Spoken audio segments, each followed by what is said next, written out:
ಗಿರೀಶ್ ಮಟ್ಟಣ್ಣನವ್ರು ಹೇಳ್ದಂಗೆ ಇವತ್ತು ಇಲ್ಲಿ ಪಂಥ ಇಲ್ಲ, ಜಾತಿ ಇಲ್ಲ, ಧರ್ಮ ಇಲ್ಲ, ಇರೋದೊಂದೇ ನ್ಯಾಯಕ್ಕೋಸ್ಕರ ಒಂದು ಹೋರಾಟ. ಈ ನ್ಯಾಯಕ್ಕೋಸ್ಕರ ಹೋರಾಟದಲ್ಲಿ ನಾವೆಲ್ಲ ಇವತ್ತು ಭಾಗವಹಿಸಿದ್ದೀವಿ. ಇವತ್ತು ನಮ್ಮ ಜೊತೆಗೆ ನಮ್ಮ ಸ್ನೇಹಿತ ಪ್ರದೀಪ್ ಇದ್ದಾರೆ. ಪ್ರದೀಪ್ ಬನ್ನಿ. ಇಲ್ಲಿ ನಾನು ಈ ಹೋರಾಟದ ಭಾಗ ಆಗಿರಲಿಲ್ಲ, ಕೇವಲ ಮಾಧ್ಯಮದ ಚರ್ಚೆಗಳಿಗೆ ಹೋಗ್ತಾ ಇದ್ದೆ. ಒಬ್ಬ ಇಂಡಿಪೆಂಡೆಂಟ್ ಅಡ್ವೊಕೇಟ್ ಆಗಿ ನನ್ನ ಅಭಿಪ್ರಾಯ ವ್ಯಕ್ತಪಡಿಸಕ್ ಮಾತ್ರ ಹೋಗ್ತಾ ಇದ್ದೆ. ನೋಡ್ತಾ ನೋಡ್ತಾ ನೋಡ್ತಾ ಇಲ್ಲ, ಎಲ್ಲಾ ಚಾನೆಲ್ಗೂ ಹೋಗ್ತೀನಿ ನಾನು ಈಗ. ಸೊ ವೇದಿಕೆ ಎಲ್ಲಿ ಸಿಗುತ್ತೋ ಅಲ್ಲಿ ವೇದಿಕೆಯನ್ನ ಬಳಸ್ಕೊಬೇಕು ಅನ್ನೋದು ನನ್ನ ಒಂದು ಭಾವನೆ.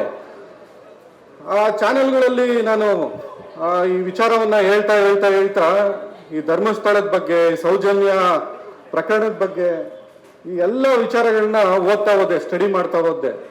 ಅದರಲ್ಲಿ ಮೊದಲನೇದಾಗಿ ನನಗೆ ಸಿಕ್ಕಿದ್ದು 1976ನೇ ಇಸ್ವಿನಲ್ಲಿ ಸುಪ್ರೀಂ ಕೋರ್ಟ್ ಅಲ್ಲಿ ಒಂದು ಜಡ್ಜ್ಮೆಂಟ್ ಬಂದಿದೆ. ಸುಪ್ರೀಂ ಕೋರ್ಟ್ ಅಲ್ಲಿ ರತ್ನಾಕರ ವರ್ಮ ಹೆಗ್ಡೆ ಅಂದ್ರೆ ಈ ಧರ್ಮಾಧಿಕಾರಿಗಳ ತಂದೆ, ಅವರೊಂದು ಪ್ರಕರಣ ಹಾಕಿರ್ತಾರೆ. ಈಗಾಗಲೇ ಧರ್ಮಸ್ಥಳದ ಇತಿಹಾಸವನ್ನ ಹೇಳ್ಬಿಟ್ಟಿದ್ದಾರೆ. ಹೇಗೆ ಅಣ್ಣಪ್ಪ ಸ್ವಾಮಿಯಲ್ಲಿ ಬಂತು, ಮಂಜುನಾಥ ಸ್ವಾಮಿ, ಪ್ರದೀಪ್ ಬನ್ನಿ ಇಲ್ಲಿ. ಸೊ ಮಂಜುನಾಥ ಸ್ವಾಮಿ ಯಾವ ರೀತಿ ಇದಾಯ್ತು, ಇದೆಲ್ಲವನ್ನ ಕೂಡ ಅಲ್ಲಿ ಹೇಳಿದ್ದಾರೆ. ಸೊ ಅವ್ರು ಹೇಳ್ತಾರೆ ಇದು ದೇವಸ್ಥಾನನೇ ಅಲ್ಲ ಅಂತ. ಸುಪ್ರೀಂ ಕೋರ್ಟ್ ಅಲ್ಲಿ ಇವರು ಅಫಿಡವಿಟ್ ಆಗ್ತಾರೆ ಇದು ದೇವಸ್ಥಾನ ಅಲ್ಲ ಅಂತ. ಮತ್ತೆ ಎಲ್ಲಿ ಧರ್ಮಸ್ಥಳಕ್ಕೆಲ್ಲ ಅವಮಾನ ಆಗ್ತಾ ಇದೆ? ಧರ್ಮಸ್ಥಳದಲ್ಲಿ ನಡೆದಿರುವಂತಹ ಪ್ರಕರಣಗಳಿಂದ, ಗಂಭೀರ ಸ್ವರೂಪದ ಪ್ರಕರಣಗಳಿಂದ ಅವ್ರಿಗೆ ಅವಮಾನ ಆಗ್ತಾ ಇರ್ಬೇಕೆ ಹೊರತು, ಅದನ್ನು ಪ್ರಶ್ನೆ ಮಾಡೋದ್ರಿಂದ ಅವ್ರಿಗೆ ಅವಮಾನ ಆಗ್ತಾ ಇರ್ಬೇಕೆ ಹೊರತು ಅವ್ರು ಮಾಡಿರುವಂತ ನಡವಳಿಕೆಗೆ ಅವರು ಅವಮಾನ ವ್ಯಕ್ತಪಡಿಸ್ತಾ ಇಲ್ಲ. ಅದಾದ ನಂತರ 2017ರಲ್ಲಿ ಹೈಕೋರ್ಟ್ ಅಲ್ಲಿ ಒಂದು ಪ್ರಕರಣ ಹಾಕೊಂತಾರೆ. ಹೈಕೋರ್ಟ್ ಅಲ್ಲಿ ನಾವು PF ಕೊಡಲ್ಲ ನಮ್ಮ ಸ್ಟಾಫ್ಗೆ ಅಂತ. ಏನಕ್ಕೆ ಅಂದ್ರೆ ನಮ್ದು ಧರ್ಮ ಇದು ಏನು ದೇವಸ್ಥಾನ ಅಲ್ಲ, ನಾವು ಮುಜರಾಯಿ ಇದಕ್ಕೆ ಸಂಬಂಧಪಟ್ಟಿಲ್ಲ, ಹಾಗೆ ಹೀಗೆ ಅಂತ ಹೇಳ್ತಾರೆ. ಸೊ ಹಾಗೆ ಜಸ್ಟಿಸ್ ರಾಘವೇಂದ್ರ ಚೌಹಾಣ್ ಅವರು ನ್ಯಾಯಮೂರ್ತಿಗಳು ಒಂದು ಅಬ್ಸರ್ವ್ ಮಾಡ್ತಾರೆ, ನೀವು ಈ ನ್ಯಾಯಾಲಯಕ್ಕೆ ಅನೇಕ ವಿಚಾರಗಳನ್ನ ಮುಚ್ಚಿಟ್ಬಿಟ್ಟಿದ್ದೀರಾ. ಸುಪ್ರೀಂ ಕೋರ್ಟ್ ಅಲ್ಲಿ ನೀವು ಹೇಳ್ತೀರಾ ಇದು ದೇವಸ್ಥಾನ ಅಲ್ಲ ಅಂತ, ಮತ್ತೆ 2015 ಒಂದ್ ಕಡೆ ಹೇಳ್ತೀರಾ ಇಲ್ಲಿ ಸಾರ್ವಜನಿಕ ಇದಕ್ಕೆ ಜನ ಎಲ್ಲ ಬರ್ತಾ ಇರೋದ್ರಿಂದ, ದೇವಸ್ಥಾನ ಆಗಿರೋದ್ರಿಂದ ಇಲ್ಲಿ ನಾವು ಪೂಜೆಗೆ ಅವಕಾಶ ಮಾಡಿಕೊಟ್ಟಿದೀವಿ, ಇದು ದೇವಸ್ಥಾನ ಅಂತ. ಸೊ ನ್ಯಾಯಾಲಯಕ್ಕೆ ಬರ್ಬೇಕಾದ್ರೆ ಅವರೊಂದು ಪದ ಹೇಳ್ತಾರೆ ರಾಘವೇಂದ್ರ ಚೌಹಾಣ್ ಅವರು, ಬೀಯಿಂಗ್ ಎ ಧರ್ಮಾಧಿಕಾರಿ of A temple, he has approached this temple of justice with unclean hands ಅಂತ. ಸೊ ಕೊಳಕಾದ ಕೈಗಳಿಂದ ಇದೆ ಇದಕ್ಕೆ ಹೈಕೋರ್ಟ್ಗೆ ನೀವು ಬಂದಿದ್ದೀರಾ ಅಂತ. ಸೊ ಇದ್ರೊಳಗೆ ಗೊತ್ತಾಗುತ್ತೆ ಅವ್ರ ಕೈ ಎಷ್ಟು ಕೊಳೆ ಆಗಿದೆ. ಹೈಕೋರ್ಟ್ ಹೇಳ್ಬಿಟ್ಟಿದೆ ಕೊಳೆ ಆಗಿದೆ. ಆ ಕೊಲೆ ಜೊತೆಗೆ ಕೊಲೆಗಳು ಸೇರ್ಕೊಂಡ್ಬಿಟ್ಟಿದೆ ಈಗ. ಸೊ ಆ ಕೊಲೆನೂ ಸೇರ್ಕೊಂಡು ಇವತ್ತು ಇಷ್ಟೆಲ್ಲ ದೌರ್ಜನ್ಯಗಳು ಆಗ್ತಾ ಇದೆ. ನಮ್ಗೆ ಯಾವುದೇ ಪಕ್ಷ ಇಲ್ಲ. ನಾನು ಕಾಂಗ್ರೆಸ್ ಆಗಿರ್ಬೋದು, ಪ್ರದೀಪ್ JDS ಆಗಿರ್ಬೋದು, ನಾವೆಲ್ಲ ಒಂದು ನ್ಯಾಯಯುತವಾದಂತ ಹೋರಾಟಕ್ಕೆ ಜೊತೆಯಾಗಿ ನಿಂತ್ಕೊಂಡಿದ್ದೀವಿ. ಈ ಆರಂಭದಲ್ಲಿ ಈ ಮಾಧ್ಯಮಗಳಲ್ಲಿ ಚರ್ಚೆ ಆಗ್ಬೇಕಾದ್ರೆ ಫಸ್ಟ್ ಚಿನ್ನಯ್ಯ ಬಂದಾಗ, ಚಿನ್ನಯ್ಯ ಒಬ್ಬ ಕಳ್ಳ ಅಂತ ಹೇಳ್ತಾರೆ. ಅವನು ಎಣಗಳ ಮೇಲಿರುವಂತ ಒಡವೆನೆ ಕದೀತಾ ಇದ್ದ ಅಂತ ಹೇಳ್ತಾರೆ. ಅವನು ತೋರಿಸ್ತಾ ಇರೋ ಜಾಗಗಳಲ್ಲಿ ಬುರುಡೆ ಸಿಗ್ತಾ ಇಲ್ಲ, ಎಣನೂ ಸಿಗ್ತಾ ಇಲ್ಲ, ಏನು ಸಿಗ್ತಾ ಇಲ್ಲ. ಇವನು ಸುಳ್ಳು ಹೇಳ್ತಾ ಇದ್ದಾನೆ. ಇನ್ನೂ ಎಷ್ಟಾಗಿತ್ತೀರಾ, ಇನ್ನೂ ಎಷ್ಟಾಗಿತ್ತೀರಾ? ಯಾರು ಹೇಳ್ತಾ ಇದ್ದು? BJP-ಯವರು ಮತ್ತೆ ಅವ್ರನ್ನ ಬೆಂಬಲ ಕೊಡ್ತಾರಲ್ಲ ಕಾಗೆ ಗಿಳಿಗಳು ಇವೆಲ್ಲ. ಸೊ ಅವರೆಲ್ಲ ಅದನ್ನ ಇದು ಮಾಡ್ತಾ ಇದ್ರು. ನಾನು ಈ ಕಾಗೆ ಗಿಳಿಗಳೆಲ್ಲ ಬರೋವಲ್ಲ TV ಚಾನಲ್ಗೆ, ಅವ್ರು ಕೇಳಿದೆ, ಅಲ್ಲ ರೀ ಹಾಗಾದ್ರೆ ವೀರಪ್ಪನ್ 25 ವರ್ಷ ಸಿಕ್ಕಿರ್ಲಿಲ್ಲಪ್ಪ, ಎಷ್ಟೋ ಜನ ಪೊಲೀಸ್ನವ್ರು ಸತ್ತೋಗ್ಬಿಟ್ರು, ಹಾಗಂತ ಹೇಳ್ಬಿಟ್ಟು ಕಾರ್ಯಾಚರಣೆ ನಿಲ್ಲಿಸ್ಬಿಟ್ರ? ಕಾರ್ಯಾಚರಣೆ ನಿಲ್ಸಲ್ಲ. ಎಲ್ಲಿವರೆಗೂ ಆತ ವೀರಪ್ಪನ್ನು ಅಕ್ರಮ ಮಾಡಿದಾನೆ, ಅನ್ಯಾಯ ಮಾಡಿದಾನೆ, ಅದಕ್ಕೆ ಶಿಕ್ಷೆ ಆಗೋವರೆಗೂ, ವೀರಪ್ಪನ್ನು ಕಾನೂನಿನ ಕುಡಿಕೆ ಒಳಗಡೆ ಸಿಗಾಕೊಳ್ಳೋವರೆಗೂ ಇದನ್ನ ಕಾರ್ಯಾಚರಣೆ ನಡೀಲೇಬೇಕು. ಅದೇ ರೀತಿ ಎಲ್ಲಿವರೆಗೂ ತಲೆಬುರುಡೆ ಸಿಗುತ್ತೆ, ಎಲ್ಲಿವರೆಗೂ ಆತ ಹೇಳಿರುವಂತದ್ದು ಸತ್ಯಾಂಶ ವಾಸ್ತವಾಂಶ ಗೊತ್ತಾಗ್ಬೇಕು, ಅಲ್ಲಿವರೆಗೂ ತನಿಖೆ ನಡೀಲೇಬೇಕು. ಆಗೊಬ್ರು ಕೇಳಿದ್ರು, ಹಾಗಾದ್ರೆ ನೀವು ಧರ್ಮಾಧಿಕಾರಿಗಳನ್ನ ವೀರಪ್ಪನ್ ಹೋಲಿಸ್ತಾ ಇದ್ದೀರಾ ಅಂತ. ನಾನೆಲ್ರೂ ಹೋಲಿಸ್ತೆ, ನಾನು ವೀರಪ್ಪನ್ ಪ್ರಕರಣವನ್ನ ಇದನ್ನ ತೋರಿಸ್ತೇ.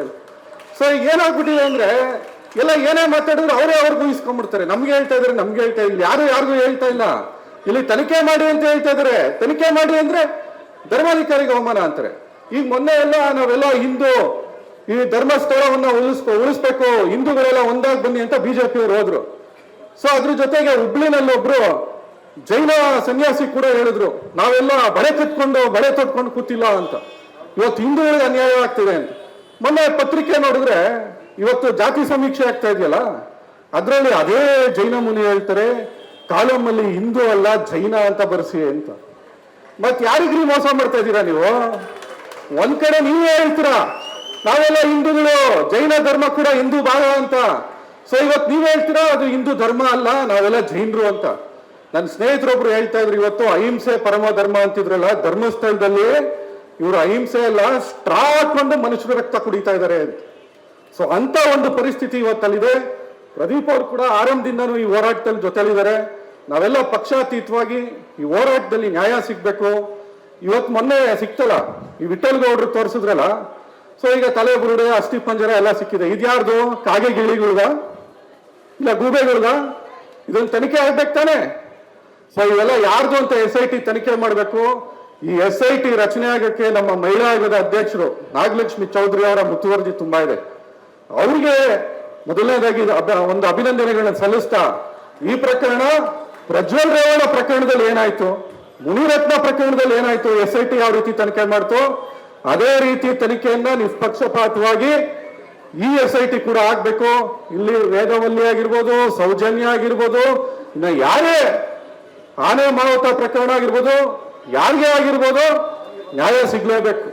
ತಪ್ಪಿತಸ್ಥರು ಅವರೇ ಮೊದಲನೇದಾಗಿ ಇಂಜೆಕ್ಷನ್ ತಗೊಂಡಿರ್ತಾರೆ. ಇದರಲ್ಲಿ ಮೀಡಿಯಾದಲ್ಲಿ ಅವ್ರ ಬಗ್ಗೆ ಮಾತಾಡದೇ ಇದ್ರು ಮೀಡಿಯಾ ಇಂಜೆಕ್ಷನ್ ತಗೊಂಡ್ಬಿಡ್ತಾರೆ. ಸೊ ಅದರಲ್ಲೇ ಗೊತ್ತಾಗುತ್ತೆ ಕಳ್ಳರು ಯಾರು ಅಂತ. ನಾವು ಕಳ್ಳ ಅಂತ ಹೇಳಿಲ್ಲ, ಆಗ್ಲೇ ಹೋಗ್ಬಿಟ್ಟು ನಾವು ಕಳ್ಳರು ಅಂತ ಮೀಡಿಯಾ ಇಂಜೆಕ್ಷನ್ ತಗೊಂಡ್ಬಂದ್ಬಿಡ್ತಾರೆ. ಸೊ ಅದರಲ್ಲಿ ಗೊತ್ತಾಗ್ತಾ ಇದೆ. ಸೊ ಇದರಲ್ಲಿ ಸತ್ಯಾಂಶ ಹೊರಬರಲಿ. ಈ ಸತ್ಯಾಂಶ ಹೊರಬರೋದಕ್ಕೆ ನಿಮ್ಮೆಲ್ಲರ ಜೊತೆಗೂ ನಾವೆಲ್ಲ ಹೋರಾಟದಲ್ಲಿ ಇರ್ತೀವಿ.